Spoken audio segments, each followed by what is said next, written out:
नमस्कार, स्वागत है आपका डॉक्टर साहिब में और मैं हूं आपके साथ सौम्या राठी। डॉक्टर साहब के आज के एपिसोड में हम एक बार फिर से दर्शकों के भेजे गए सवाल का जवाब ढूंढने वाले हैं। एक व्यूअर का सवाल आया था कि क्या लो स्पर्म काउंट की वजह से एक व्यक्ति को, एक पुरुष को पिता बनने में समस्याएं झेलनी पड़ सकती है। ये क्या समस्या है, इसका समाधान क्या है, आज के एपिसोड में ये सब कुछ जानेंगे।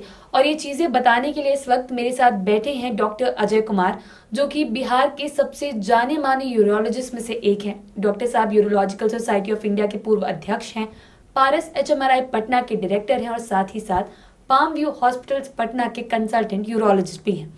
सबसे पहले सर नमस्कार, बहुत बहुत स्वागत है आपका। डॉक्टर साहब, सीधा सीधा सवाल यही करना चाहूंगी कि क्या लो स्पर्म काउंट की वजह से एक पुरुष को पिता बनने में दिक्कतें आ सकती है? 100% जी दिक्कतें आ सकती हैं। अब ये जो है, थोड़ा सा मैं बता दूं कि एक व्यक्ति के सेमिनल फ्लूइड में जो सीमेन निकलता है वो सब टेस्टिस से नहीं आता है, ये जानने की ज़रूरत है। टेस्टिस में स्पर्म बनता है, वो मैच्योर होता है और फिर वो टेस्टिस से ट्रैवल करता है।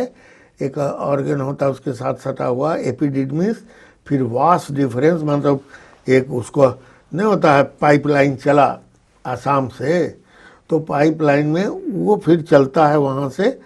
तो वहाँ से चलने के बाद पेशाब के थैली के नीचे एक सेमिनल वेजिकल होता है। सेमिनल वेजिकल में और उसमें कुछ लिक्विड मिल जाता है, उसका काम है पोषण करना स्पर्मेटोजुआ। आखिर उसको तो जीवित चीज़ है, उसका पोषण होना चाहिए।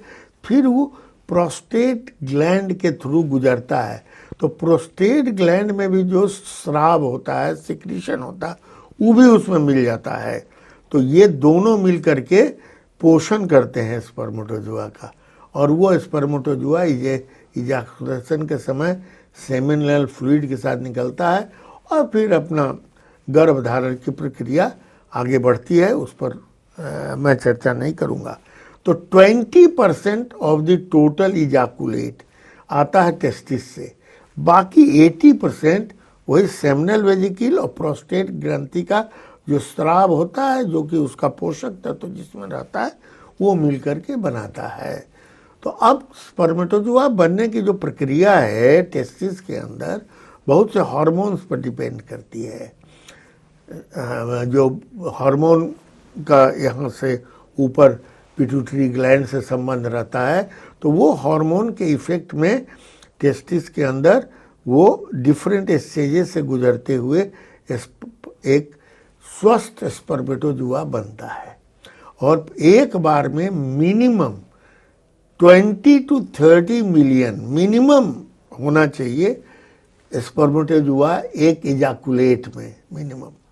और 20 to 30 जो है, वही जब बढ़ता है और आगे जाता है, तो इमेजिन करो कितने नहीं होता है, पूरा आर्मी चली, मेरे रास्ते में सब ध्वस्त ध्वस्त होता है, करते कराते फाइनली एक विजयी होता है, जो कि ओवम से उसका मेल होता है और फिर फर्टिलाइजेशन की प्रक्रिया होती है। तो 30 मिलियन में 20 मिलियन में एक जवान जो है हो जाता है।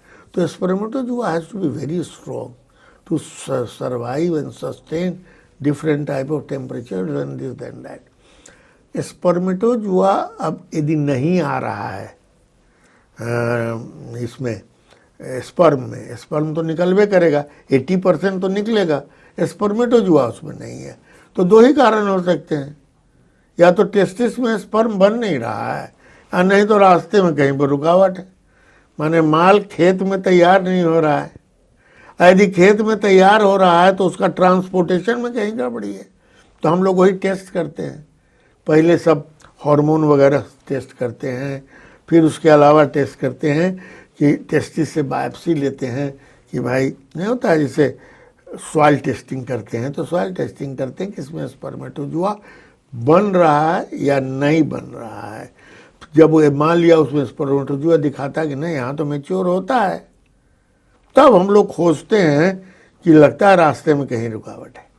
तो उस तरह की रुकावट को हम लोग देख के दूर करने की कोशिश करते हैं, उसकी कई बातें हैं।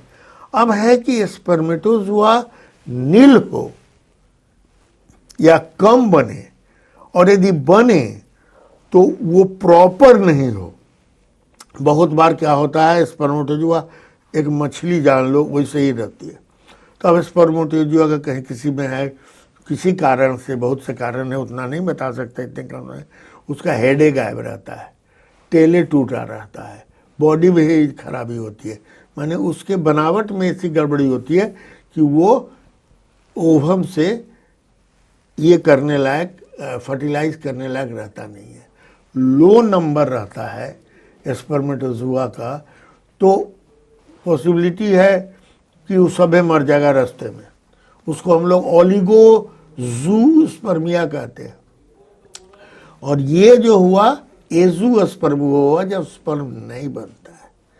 तो दोनों स्थिति में एक चीज है, यदि एजूस्पर्मिया हुआ और टेस्टिस में स्पर्म बन रहा है तो कुछ पॉसिबिलिटी है कि आदमी वहाँ से रिट्राइव करके स्पर्मेटोजुआ और इन वाइट्रो फर्टिलाइजेशन के ट्राई करे। वैसे ही यदि कम स्पर्म बन रहा है, उसमें कुछ भी ठीक ठाक स्पर्म है, तो उसको रिट्राइव करके उससे इन वाइट्रो फर्टिलाइजेशन, ओवम से औरत का ओवम निकाले या स्पर्म निकाले, इन वाइट्रो फर्टिलाइजेशन कर सकते हैं।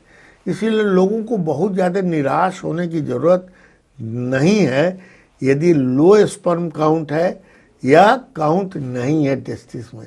पहले उनको फुल अपना इन्वेस्टिगेशन करा लेना चाहिए, उसके बाद ही ये सोचना चाहिए कि बच्चा पैदा हो सकता है या नहीं। जी, उम्मीद करती हूँ कि डॉक्टर साहब ने जो बातें बताई हैं आपने उन्हें ठीक तरीके से सुना और समझा होगा।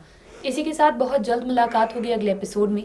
तब तक के लिए अगर वीडियो को फेसबुक पर देख रहे हैं तो पेज को लाइक करें, यूट्यूब पर देख रहे हैं तो चैनल को सब्सक्राइब करें। कमेंट सेक्शन या मेल बॉक्स के माध्यम से आप हमें बता सकते हैं कि डॉक्टर साहिब से आपके क्या सवाल हैं। धन्यवाद।